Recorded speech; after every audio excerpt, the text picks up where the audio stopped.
Hello, welcome to my political news opinion review of major news from September of 2020. This series is where I provide some opinion and coverage to major news stories from the previous month.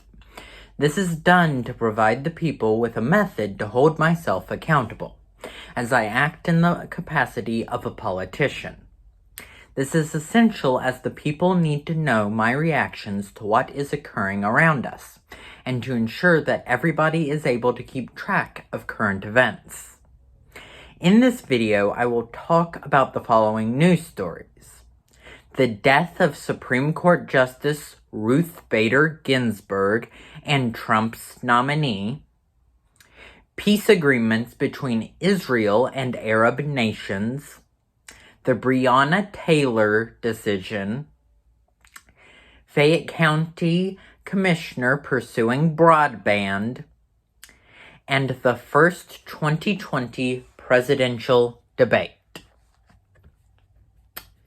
Justice Ginsburg passed away in September, following a long battle with various illnesses and diseases over the years.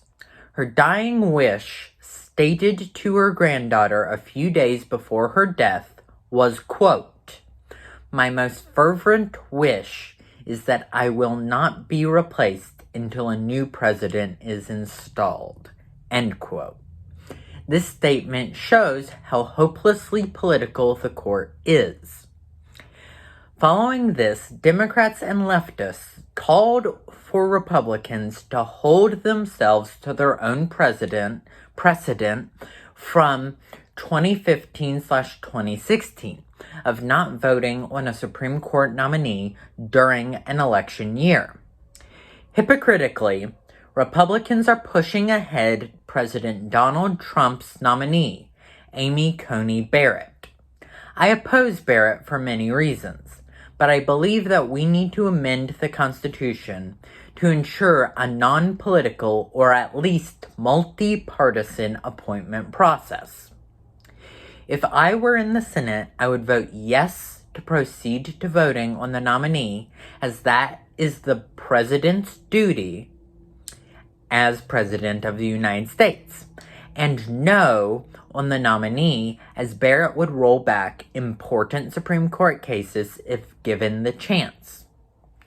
Don't get me wrong, I would cry when I voted yes to proceed to a vote, as it is a near certainty that she would be appointed. But I believe in principles. Yes, you gotta play political hardball sometimes, but this is a constitutional duty of the presidency. Amending the Constitution to have a commission of judges nominate the justices, having qualified justices be elected, a combination of those, having a multi-partisan committee provide the president with a small list, or some other method would create a fair court. In September, the small nations of the United Arab Emirates and Bahrain signed peace deals with Israel. If the United Arab Emirates is unfamiliar, I am sure you know of one of the Emirates, Dubai.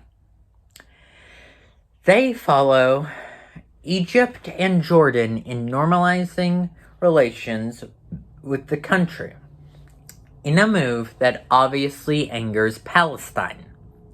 Let me be clear. Israel has a right to a home. Palestine has a right to a home. Both have violated those rights. Israel relies on their majority Jewish population to justify awful war crimes and, put simply, ethnic cleansing against Palestinians. Palestine, of course, was not welcoming all those decades ago either, and have continued campaigns against Israel. Neither side is perfect, and neither side is justifiable any longer. We need Israeli-Palestinian peace, not using political capital to slowly convert the Arab world against Palestine. I am happy for peace. I am upset by the failure to hold Israel accountable. I want an Israeli state and a Palestinian state living together in peace and cooperation. I dearly hope that the UAE and Bahrain fight for peace, but who knows? I want to live to see peace in the Middle East. So many others wish that and pursue it, so I won't promise that I will see it, but I will promise that I will make a positive impact in the right, peaceful direction. A decision has been made to not charge the officers in Breonna Taylor's murder. Breonna Taylor was a young woman serving the Louisville, Kentucky community as an emergency room technician. She was killed by police who shot her multiple times in her apartment. Police wearing plain clothes were attempting to serve a drug warrant on Breonna Taylor's former boyfriend, a man who claims Taylor had no knowledge of his drug business. Before the raid, the ambulance, which is required to be present during such raids, was asked to leave.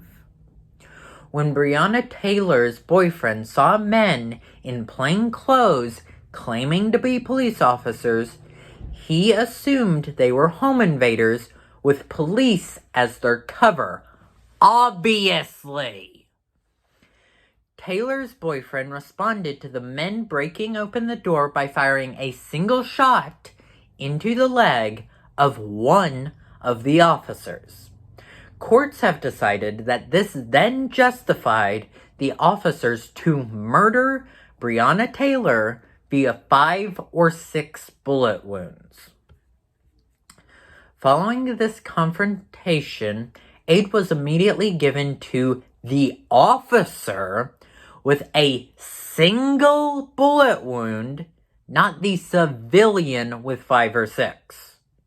Put simply, they should be charged simply for prioritizing the officer in this instance. Police officers expect to get shot at, injured, and potentially also killed. Breonna Taylor was a civilian when in her home, and as such, had not accepted the possibility of being injured or killed. Police all over this country need to understand that an entire department of officers dead is favorable to a single innocent civilian life being taken. Fayette County Commissioner Republican John Brenneman announced in September his plans to expand broadband in the county. His proposal is to make the price for consumers cheaper, with the county assuming more of the costs. Brenneman obviously is feeling the opportunity to do this as students and workers complete large portions of their work from home. West Virginia as a whole has a broadband problem, and as such, many liberals and progressives include broadband expansion in their platforms due to its importance in a modern society. These are wonderful proposals, and I certainly support broadband expansion projects, but would be curious about the specifics regarding not only Brenneman's plan, but those of my fellow leftists. I do hope to see this come to fruition. Before I begin discussing the debate, please understand that October news plays no part in my analysis or opinion of this video. The first presidential debate of the 2020 election occurred at the end of September. And just, wow. I've gone back and watched many debates, including many different personalities. Put simply, this debate was awful. the truest thing I heard was, quote, "Would you just shut up?" End quote. But I wanted everyone to shut up. Biden, Trump, and Wallace, the moderator, all needed to just shut up for a solid 5 minutes. Both right-wingers and leftists seemed to feel Trump was in charge of the debate's poor performance. But not me. Everybody on that stage was to blame. I thought I could go through one election compromising on my principles in order to get Donald Trump out of office. But no, I'm just not going to do that. Neither major party candidate deserves to win. And as such, I call on you to vote for either Howie Hawkins or Joe Jorgensen. I will be voting for Howie Hawkins as I agree with him on most issues. Please like this video, share it with friends and family, and subscribe to my YouTube channel, making sure to hit the bell icon. Please also check out my Instagram at Lopez4OKill, Twitter at Lopez4OKill, Snapchat at Lopez4OKillWV, and Facebook. Facebook.com/Colby.Lopez.12, which all should be linked in the description. Please stay safe, wash your hands, understand that we must still social distance, and de-stress. I'm Colby Lopez, and I approve this message.